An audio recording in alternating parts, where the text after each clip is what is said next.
forget that this says Good Omens, but The Last of Us. Ellie. Quick thumbnail.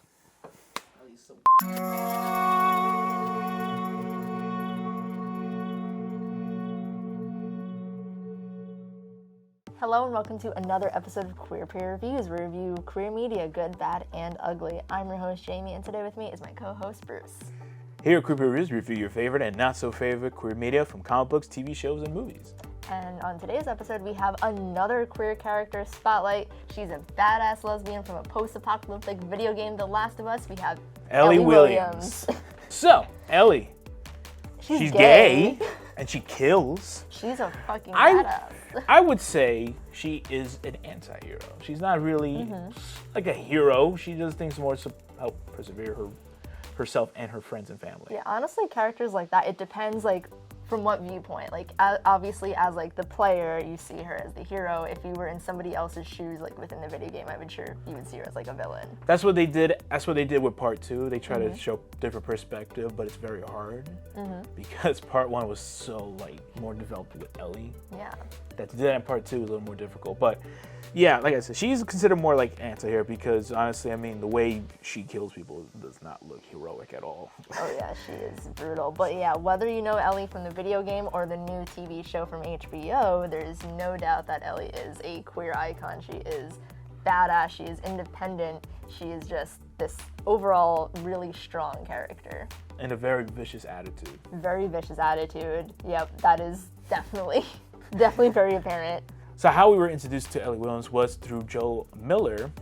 In the first game. Yeah, in the first game, where Joel's trying to find like a vehicle or a car battery, and the only way he could get this car battery is if he could help transfer some cargo. That cargo is Ellie Williams, and at first the relationship with each other was like very like. It's like, shut up, follow me, that's it. Like, you're nothing to me. Like, exactly. And, like, not to also mention that Joel lost his daughter, so to him, Ellie, he didn't really want to make that bond with Ellie at first because of that trauma. I think it's that fear, so he didn't want to do that, but that's what makes the first game a lot of fun, especially around that character, Ellie. It's just, like, the whole development of relationship.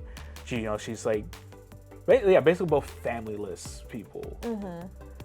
And then you just like grow a lot like closer, and I think even as like the player itself, if you are seeing yourself through Joel's eyes, you do start to see Ellie as a daughter figure as well. And funny enough, though, you also kind of see a bit of like Joel's like skills and personality develop onto Ellie.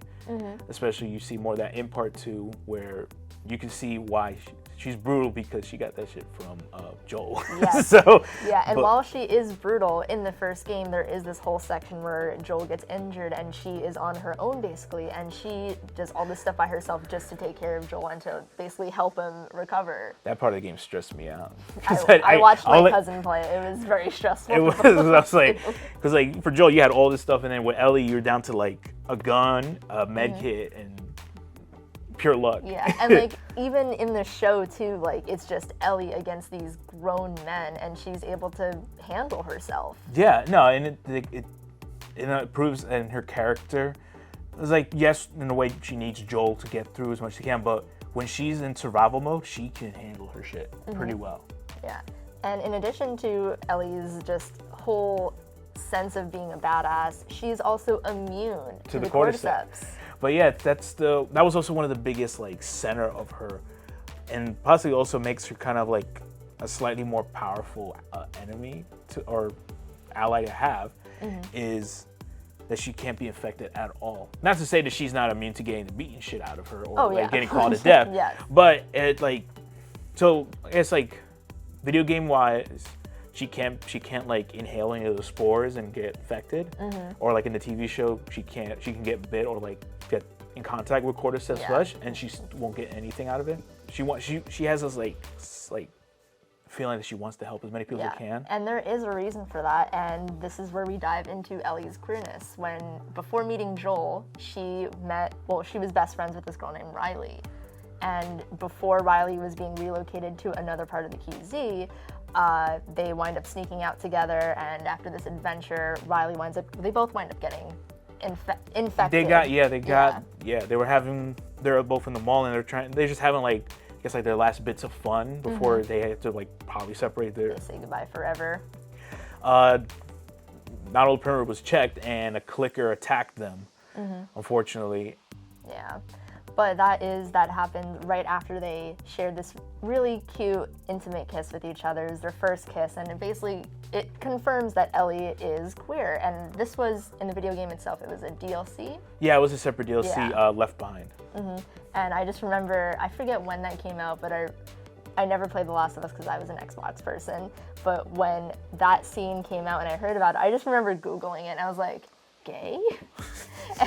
And that was before I was out too, but I was like, I just wanted to see that scene. I was like, oh, that's cute.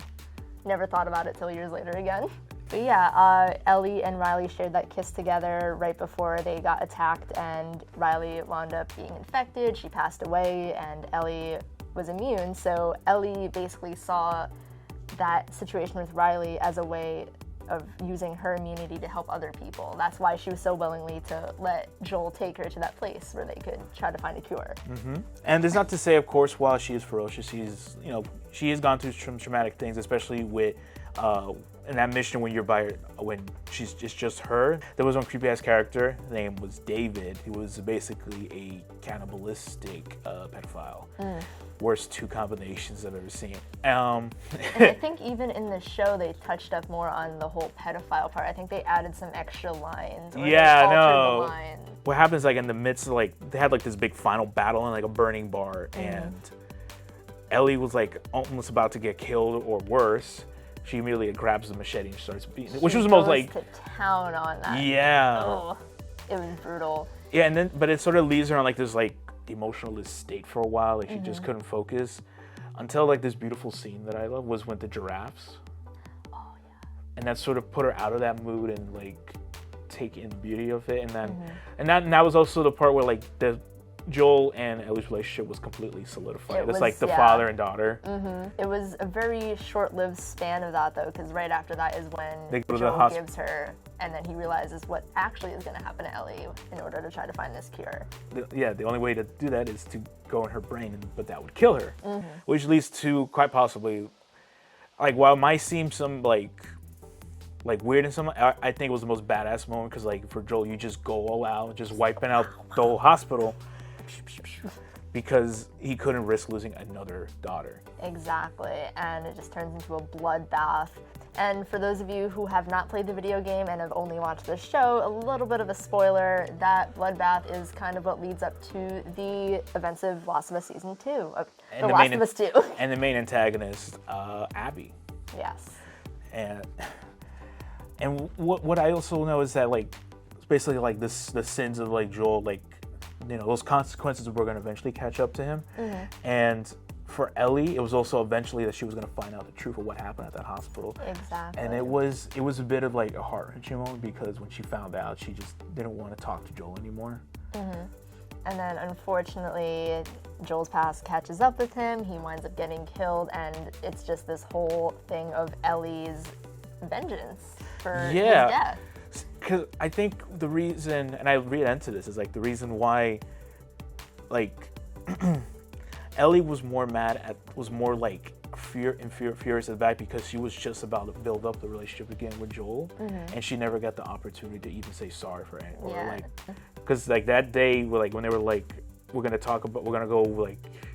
That fateful day that we're gonna watch a movie tonight and then we're gonna talk, and that what made it more tragic. Yeah, she basically just lost the only father figure she had. Yeah, and if you played a game, you would understand at that point, her anger is also your anger, and you just fucking go ballistic on the other ones. It's very, very fitting. But yeah, in The Last of Us 2, we see Ellie develop another relationship with the character Dina. I know at first Dina is in a relationship with the guy Jesse, and then there's that scene when Ellie and Dina dance together, and she wants to kiss her, but she's like kind of worried about how everybody around them is just looking at them and like what they're gonna think. And I think it was Dina who said she didn't care, and they just kissed. And then that guy called him the slur, and then... Yeah, so even in the post-apocalyptic world, homophobia still exists for some reason. But Joel came in and I think punched him, right? Yeah.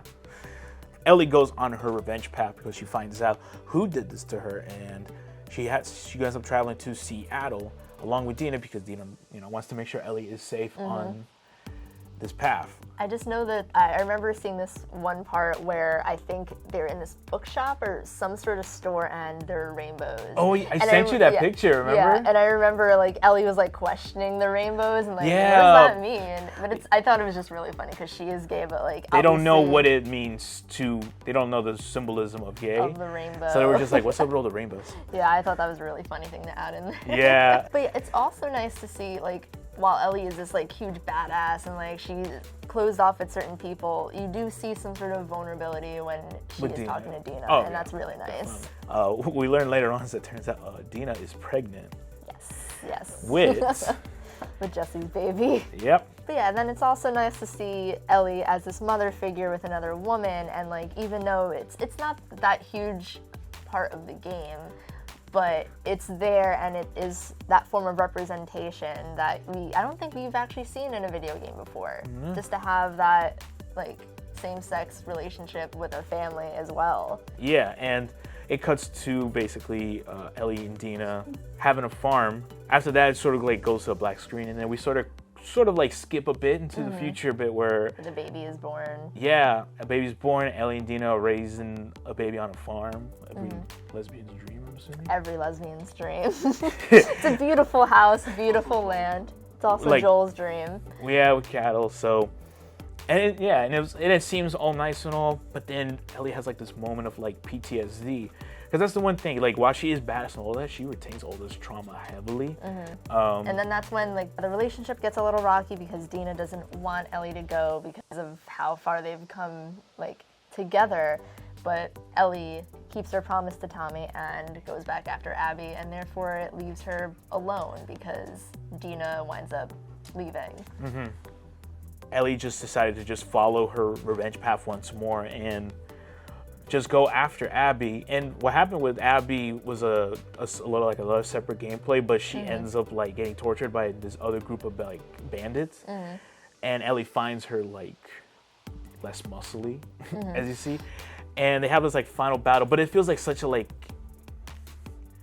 it's like you see like these two completely like broken down people just fighting for like this reason, and it's just a whole amazing character arc that we go through with Ellie. And it leads to like this a controversial ending where she decides to just let Abby go and just like break this revenge. Yeah, honestly, I think it's a really powerful statement from Ellie, though. Like, I get it. It's just she brutally murdered everyone else. Yeah, she just stopped here. That's why it was controversial, because it's like, what do you mean she's not gonna just kill? What the fuck happened to the rest of the other groups then? But it's been a long time, Ellie. Hey, put in the comments, how do you feel about the ending? Yeah, it's gonna be very lively down there. Yeah, I mean, honestly, like, with the whole show too, we get to see that reimagined again through Bella Ramsey, who is a queer actor, and I think they're doing a really great job. Yeah, they are. Yeah, I know. And then a lot of people had issues with Ellie's casting with Bella Ramsey, and honestly, pedophiles. Because why? What's wrong? Because they're no longer attracted to this child from a video game that is now a show. It's weird. I don't know. It doesn't sit right with me, but that's weird behavior right there. Yeah, Bella Ramsey does the character so much justice, in my opinion. Yeah, no, the attitude was just perfect, and and I'm excited to see because like I know season 1 they did some stuff a little differently, so I'm curious what they're gonna do for season 2, and if it'll be maybe some slight changes there to somewhat make the ending maybe justifiable. Who knows? We'll see. Anyway, let's get to the ratings for Ellie.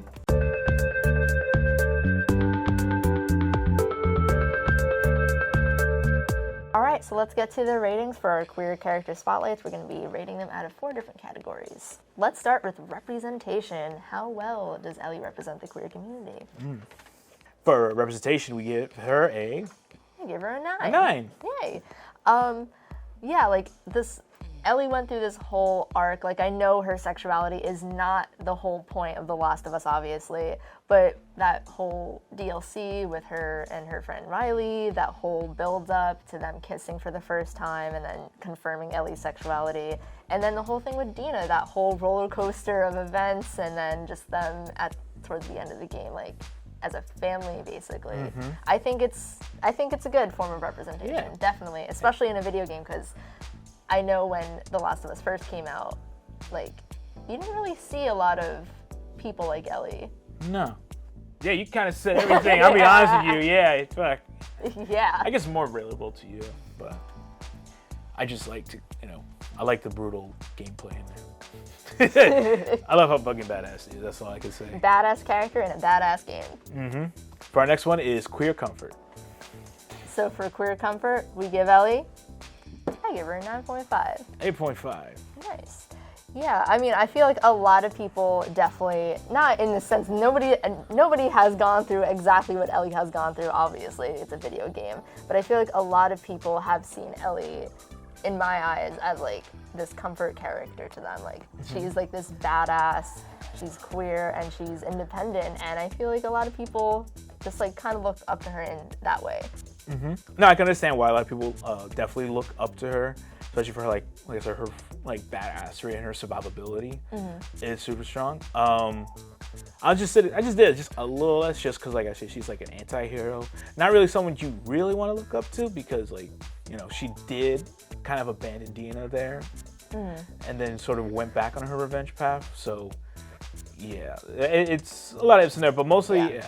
I mean, also in terms of comfort character, have you seen how many people have gotten her tattoo? Next up is Impact. And for Impact, we give her a 9. All right, look what we get. Here we go. I mean, I don't think necessarily like Ellie to the queer community has done something herself, but in terms of video game characters, I feel like Ellie's character was definitely like a jumpstart for having more queer women in video games, honestly. I feel like I've seen a lot more queer women in video games ever since Ellie's introduction. And like I said, like, I mean, in terms of impacting the community, like I said, the whole tattoo thing, like, I feel like a powerful character. Yeah, no, I know a lot of people that look up to her a bit for like I said, just for like the powerful And like lots of Ellie cosplays I'm seeing. I feel like the impact and the comfort scale definitely go hand in hand at times. Yeah, and also like in another sense, it's like if I ever have a kid, it's kind of funny for like if I had a son, it'd be like Kratos and Atreus. But if I had a daughter, it's gonna be like Ellie. I'm gonna be like Joel and Ellie here. So oh, cute. I love it. And Last of Us, I mean, and last of all, overall, God, I can't speak. And so for overall, we give it 9. 9, yay.